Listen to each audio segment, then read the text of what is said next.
व्हायचं आहे अशी इच्छा त्यांनी माध्यमांसमोर अगदी खुलेपणाने व्यक्त केली होती।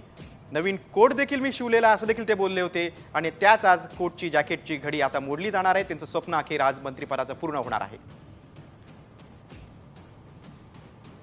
विधानसभा निवडणुकीच्या अगोदर त्यांना एसटी महामंडळाचं अध्यक्षपद देखील दिलं होतं।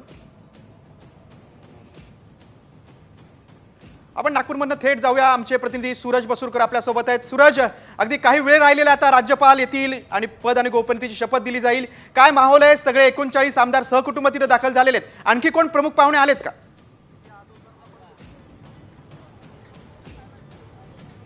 नक्कीच गिरीश, हा माहोल तुला मी दाखवू शकतो। या ठिकाणी आता महायुती सरकारचा शपथविधी सोहळा जो आहे तो पार पडणार आहे। नागपूर येथील राजभवनमध्ये हा सोहळा जो आहे तो भव्य दिवस सोहळा या ठिकाणी पार पडत आहे। त्यासाठी मुख्यमंत्री एकनाथ शिंदे असतील, उपमुख्यमंत्री मुख्यमंत्री देवेंद्र फडणवीस असतील किंवा उपमुख्यमंत्री एकनाथ शिंदे तसेच अजित पवार हे या ठिकाणी दाखल झाले आहेत। मंचावरती आपण जे नवीन आमदार मंत्रिपदाची शपथ घेणार आहेत ते देखील उपस्थित आहेत। या ठिकाणी बघू शकतो आपण शिवेंद्रराजे भोसले हे आता मंचावरती उपस्थित आहेत। सर्वच जे आमदार जे आज शपथ घेणार आहेत ते त्यांच्या परिवारासोबत या ठिकाणी पोहोचलेले आहेत। या ठिकाणी हा माहोल आपण या ठिकाणी बघतोय गिरीश। सर्वांच्या चेहऱ्यावरती एक उत्साहाचं वातावरण आहे। अनेक जण महायुतीमध्ये उत्सुक होते की कोणाला नेमकी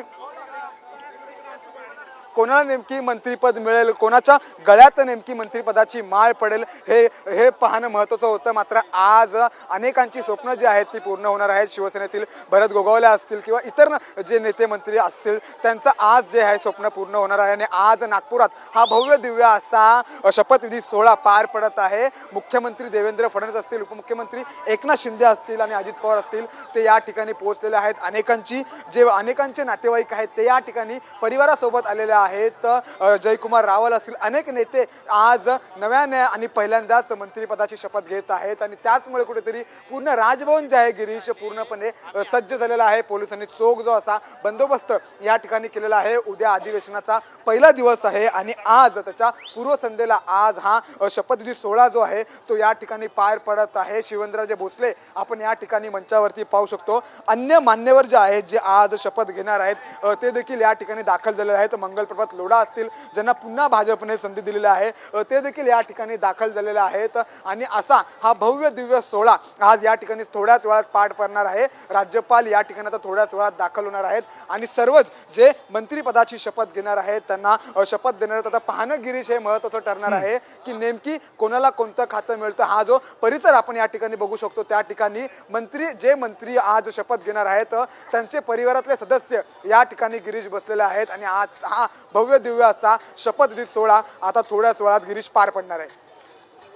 सूरज, आपण बघतो की 39 आमदार पद आणि गोपनीयतेची शपथ घेतील, मात्र त्यामध्ये जवळपास 19 नवीन चेहरे असणार आहेत। सूरज, म्हणजे शिंदे सरकारमध्ये ज्यांनी मंत्रिपद भूषवलेले आहेत त्यांचा अनेकांचा पत्ता आता कट झालेला आहे।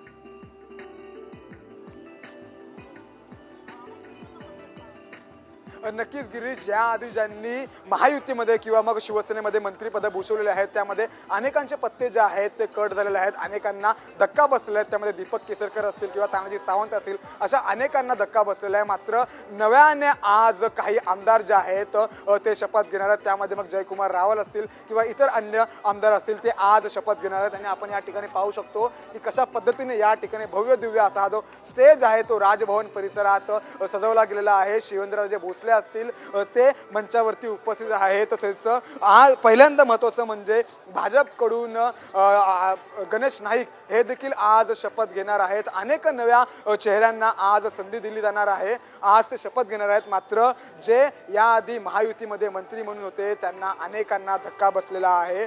नक्कीच गणेश, आणि आता मंत्रिपदाची शपथ घेतल्यानंतर कुणाला कुठलं खातं मिळतंय ते देखील तितकंच पाहणं